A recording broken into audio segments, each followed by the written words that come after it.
Yes, so I should just start kind of introducing myself, what I've been doing. I born and raised in Iceland, of course, moved to the States in 2003 to pursue this career full time of being a quilt pattern designer, author. And so now 17 years in the industry, it's been quite the journey. I have written, I just published my 22nd book on quilting. Wow. I have well over 200 something patterns written, and I've designed notions. So I designed rulers and tools for quilting, and did design fabric for a long time as well, about 14 different fabric collections. And then, of course, these latest years, I would say past 5 to 6 years, I've been able to travel full time as the kids got old enough for me to be away. I have traveled all over the States and actually abroad as well, teaching and lecturing on quilting. So it's been quite an adventure for a little girl from Selfoss, Iceland, and a transition. And I don't know if we should talk too much about going into quilting. I know you're not really quilters, but I wanted to kind of give you maybe a little tidbit of what I do and what it's about. So it was in 2012, I believe, or 13, that I designed a ruler that I call the Stripology ruler. And since then, there have been three more, and that has really kind of transformed my business and kind of created my own system of how I make quilts and my techniques and things like that. Even though these rulers are, I use them in all of my patterns and my techniques, they are That's something the that every quilter quilter that's uses program. for Is whatever she they're doing. Icelandic? It's geared towards Yes, saving you What's her time, name? she increasing your moved to the accuracy, States in and kind of making 2003. your She overall went to quilting where? life She came. a dream come true if it wasn't already. And so we call ourselves stripologists. And so I have this community of fans both on Facebook and then on YouTube as well. I have lots of videos that I've produced along with my honey, who is also running the tech department back here. And so I do two live shows a week on Facebook and YouTube where I connect with my audience. I do sew alongs and such. And this past, of course, since March, I was sidelined from traveling, and because I was traveling quite a lot, I was on the road about 170 days a year. And so that was quite the transition. But luckily, since I already had the setup for videos, I kind of pivoted right away and started doing these shows of mine on a regular basis. So every week I have a show on Tuesday nights called Tipsy Tuesday, and then on Fridays at 3 p.m. And so it's just really built this community and kind of been a lifeline for a lot of folks all over because, of course, many of our quilters are older and more isolated. And so it's kind of been their connection. And I started doing these 1 day sew alongs where we worked on the same pattern at the same time. I would give them instruction throughout the day. We would have snacks. And so it felt like, even though we were all in our own sewing rooms, it felt like we were all together. And the first one I did, we had 16,000 people working on the same pattern from 37 different countries. So that was a pretty phenomenal day and incredible. So that's kind of like changed everything. But I thought, do you want to see a little bit of, for example, do you want to see the stripology ruler? So I have a little short video that I gonna just play for you. I have lots of videos if you want to look into it more. But Yes. in general, this ruler will do all your cutting needs. Now, will I see it if you play it? Oh, okay. There it is. Um, hmm? No, I want to do the ruler. So yeah, so you for whatever pattern you're doing, you can cut your fabrics using this ruler. So it's quite large. I'll step out of the image. Can you make it bigger so that it can probably see it better? And the ruler has slits. So every half inch, there's a slit that where your rotary cutter slips in, and then the ruler guides your cut. So that way you're a lot faster than moving and measuring every time, but also a lot more accurate because each and every cut is exactly the same. So this is where I have the fabric folded and I start cutting whatever strips my pattern calls for. I have some shortcuts built into it too for markings for your most common cuts.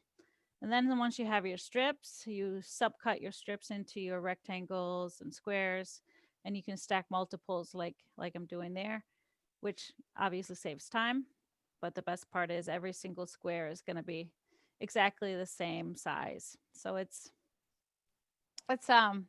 saves time and like I said, changes people's lives. I thought I would show you also, this is my newest book that just came out actually last week.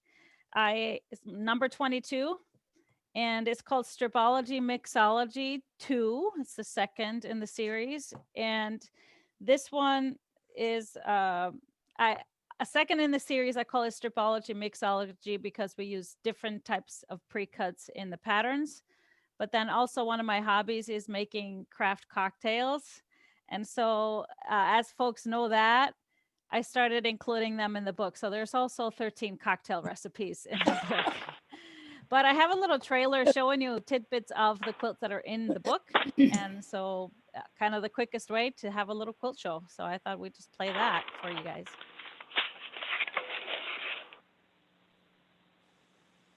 Can I remind everybody else to mute their screen so we don't get the interruptions?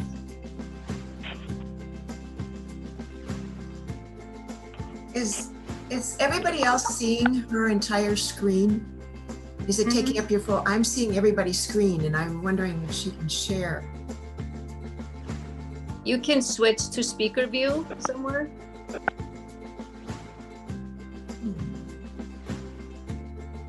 In your upper right-hand corner, switch to speaker view.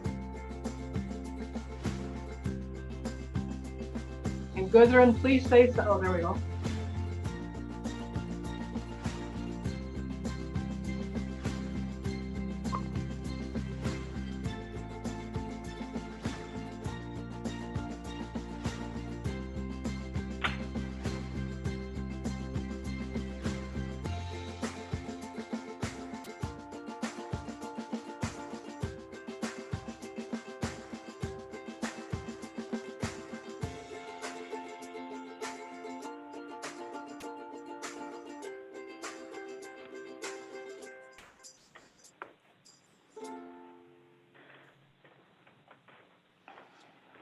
Did you hear the music?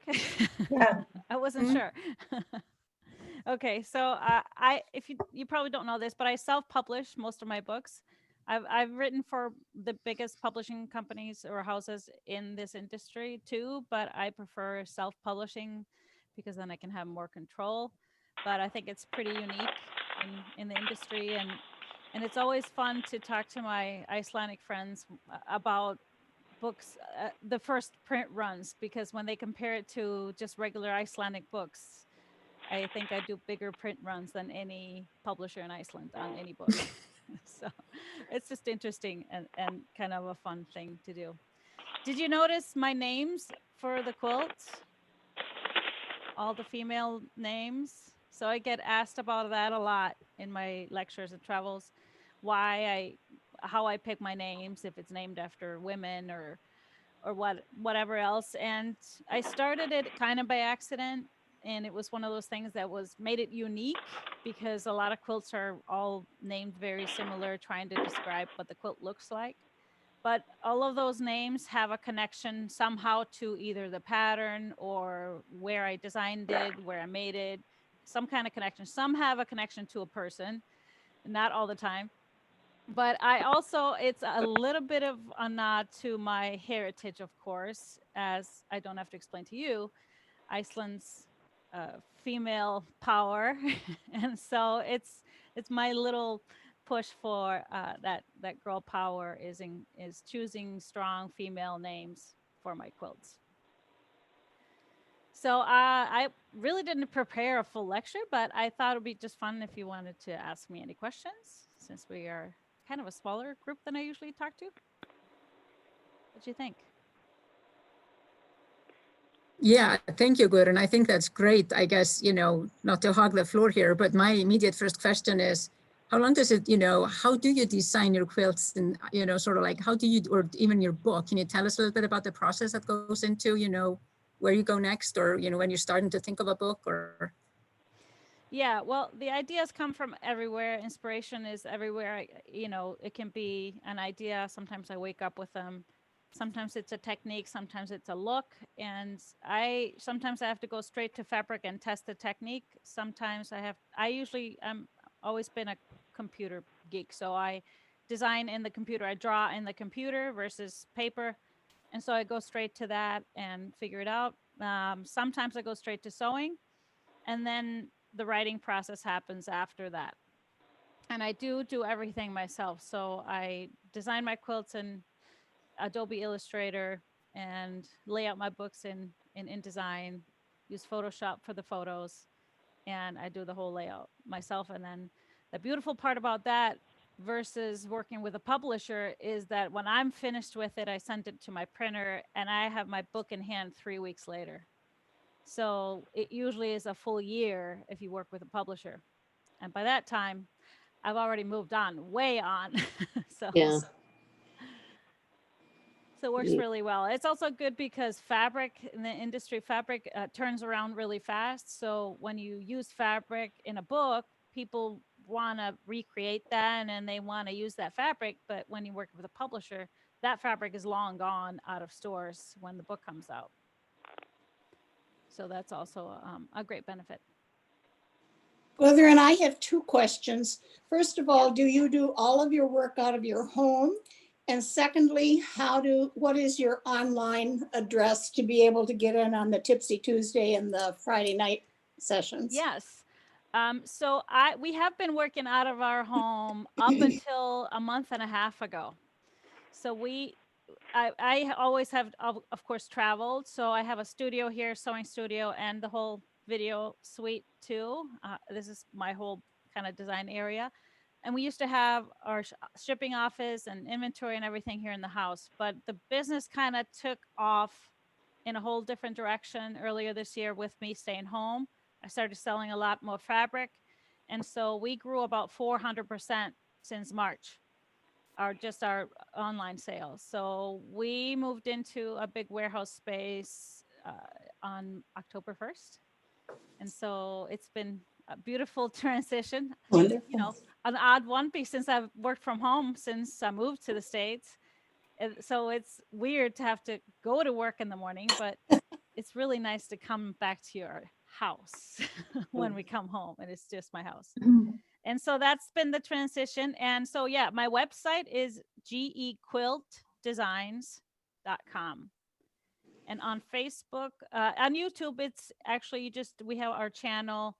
It's just GE Designs. If you look for that, you can also just go to the website and find all the links for everything. Okay. On Facebook, our business page is just facebook.com/GE Quilt Designs.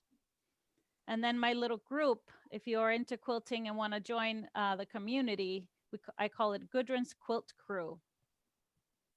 The videos, the live shows are both on YouTube and on Facebook out of my business account. So if you go find the YouTube channel, all you got to do is subscribe to it and you'll get notifications whenever we're live. Oh, okay. Same thing with Facebook. You go to the GE Designs business page, you just like it and sign up for notifications and you'll be notified when we're live. Every Friday, so it's 3 p.m. Central Time. So I start the show. Yeah, there it is, all of it. Thank you, Kirk. I start the show with cocktail, kind of kicking off the weekend.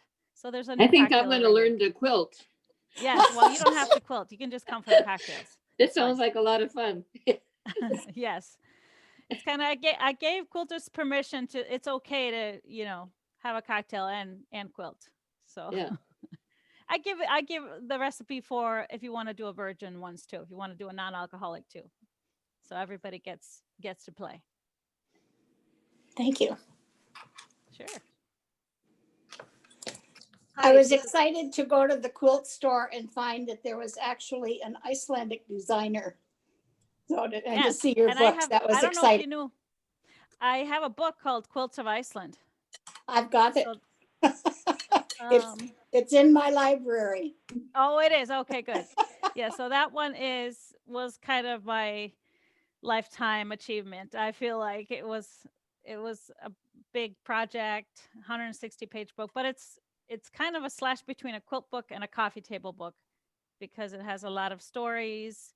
Every quilt is inspired by Iceland, and then I included some family recipes in there too. So people really absolutely love that book. Yeah, I'm not a quilter. I bought that book first when it came out, Gudrun, and I love it. And I keep thinking in my retirement, I will be taking up quilting, but I will say anyone who, even if you don't quilt, it's a beautiful book. It's fun to read. It's sort of inspiring. I encourage you to go and grab a copy because it's just gorgeous. Thank you. Thank you. And I'm not a quilter, but this book is in my in with my cookbooks because there's a lot of good recipes in it too. Yes, Is it? the rugbrauð is Rugbrauð. the best. So what was the name of the book again? Quilts of Iceland. Quilts of Iceland. Okay, thank Can you. you, is the Iceland book in that little next to the computer so I could show them what it looks like? It was featured in some of the Facebook posts for the Hekla Yeah. Club.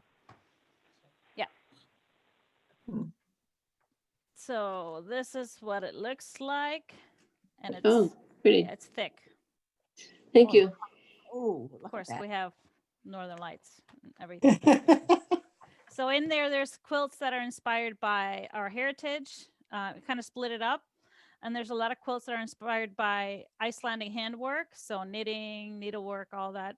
We have such a rich history of that. And then there's, of course, quilts inspired by our nature. Do you design quilts for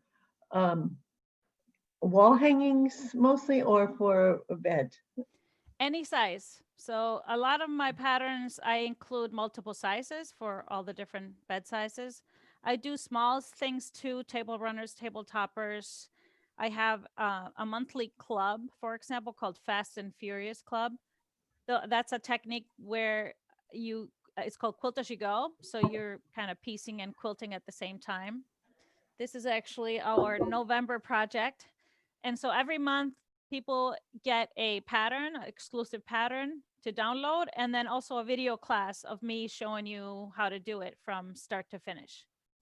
And so that one you can join for, you can buy all 9 months, which is of course the biggest saving, or you can do 3 months, or you can just purchase individual projects as well. So.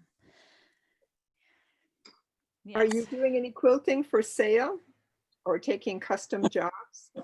I don't really do that. I don't sell my quilts. I have usually if I'm doing a fundraiser or something, I sometimes have sold, but I don't do any, custom consignment stuff. I just don't have the time. I have done it. The what is it called? The Nordic Festival in Minot, North Dakota. Oh yeah, yeah. I've consigned 2 quilts for them for their auction, for the live auction. But that's about it. I actually every year, now this is going to be the 3rd year, on Christmas Eve, I take a tub full of quilts to the homeless shelter in downtown Minneapolis and donate my quilts and give them away. Nice. Gudrun, do you do your own quilting or do you have someone who does it for you? I don't, not my big quilts. I do some of my smaller ones, but because I don't have a long arm yet. But I do have about 4 or 5 ladies that do great work. And so I rotate between them. But it is actually on the plan to get a long arm into the new building. Whether I'll have time to do it or not, that is to be seen. Well, I have a friend who's a big fan of yours, and Oh, really? Yes, and she has, I think, seen you at Barnes and Noble, and she's been at some other meetings, maybe Okay, she's quilter local. meetings where you've been there. And Mhm. so she was pretty excited that, so I've been taking a few notes here, thinking I Oh, can great. What is her name? fill her in on and what you had to say. And I know she follows you on Facebook, so Okay, what is your friend's name? she's Rebecca Becker. Rebecca. Okay. Rebecca Have to remember Becker. that. Yeah. I call her Becky, but I think on Facebook she's Rebecca Becker. Okay. And she's a wonderful quilter. And of course, is always looking for new ideas and new designs and whatever. So, yeah. Awesome. Gudrun, I'm curious about your stripology ruler, which I feel like is really cool thing. So can you tell me, how did you come up with it and design it? And how do you even sort of just, produce it and distribute it? Because that seems to be sort of a, Yeah, that one, I don't distribute and produce that myself. So I designed it for a ruler company. And the idea behind it really was my push. I always try to find faster and easier ways to do things. That's just in my nature. When I started quilting, I had little kids and 5 jobs. And so I didn't have much time to quilt. So I always try to find different, faster techniques, which is why I started doing the quilt as you go as well. But I also, being that I lived in Iceland when I started quilting, the ruler company asked me if I was interested in designing a ruler for them. And most of the rulers they do are specialty rulers. So you need a ruler to make a specific look of a pattern. And that has never kind of been my thing because I lived in Iceland. I didn't want to have to order a ruler and wait 6 weeks to be able to make that particular quilt. So when I started writing patterns, I made sure to write them that you could use just your basic rulers and basic tools. So that kind of was the driving force. And I knew that this type of a ruler, the slit ruler, combined with this company's is Creative Grids, they have that built-in grip on the back of their rulers. And we could make something really spectacular. So then my brain just went to work and like all the cool things that we could do that really saves time, your efficiency and all of that. So it just kind of comes naturally.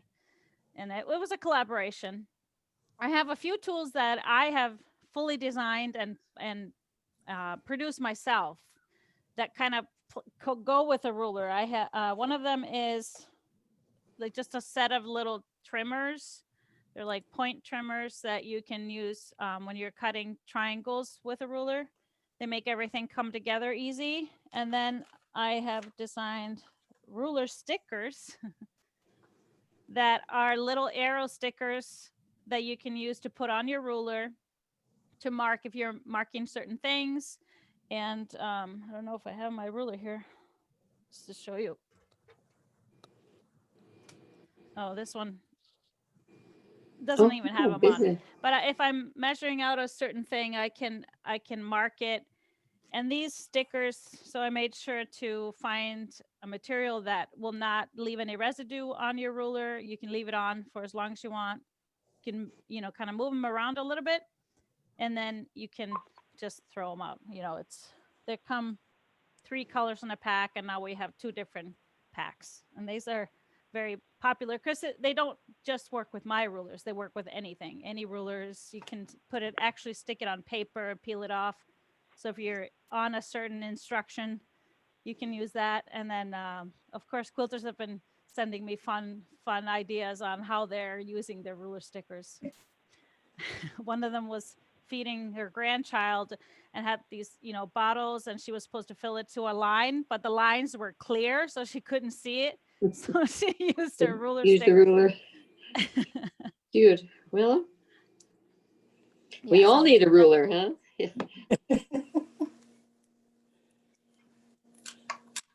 But it's a dream, it's a dream job to be able to do what used to be your hobby and passion and kind of build from there. And that's kind of my philosophy. If you're not having fun, don't do it. And so I think that's one thing that has built this reach of mine because it's so appreciated in our landscape these days. to keep a positive outlook, make it fun. And life is too short to not have fun and laugh. You ever foresee yourself moving back to Iceland? Well, I probably couldn't be doing what I'm doing in Iceland True. because it's such a limited market. I actually do have some of my products now on an Icelandic website, Icelandic marketplace that my sister kind of runs and handles. So she lives in Eastern Iceland, and so Egilsstaðir, so she ships from there. So it's a great way for her to get a little extra business. She's a mom of 4 with 5th on the way. Ooh. Uh-huh. You probably already said this before, but how long have you actually been doing this as a business? Well, I started in Iceland. I opened a quilt shop, the first Icelandic online quilt shop in 2000. And a year after that, I opened a storefront store in Selfoss. And then the following year, I opened a second store in Akureyri in Northern Iceland. So I was running the stores, and that's where I started designing. And I had some patterns just written in Icelandic and one of my distributors saw them and really wanted me to translate them to English. And so that was kind of the steps. And then when I marketed those patterns in English, they kind of took off, and I had to make a decision of, do I find a publisher or figure out a way, or do I use this opportunity to really make a change? Because life in Iceland is it's tough. We were working really long hours, never saw my kids, 3 jobs, and so I kind of had an opportunity to make a change, and I did, and I don't regret that. No. But it's been also great to just being able to build this business and kind of shape it to what I want it to be. And it hasn't been easy all the time. It's been a struggle, but just keep trucking. That old Icelandic determination.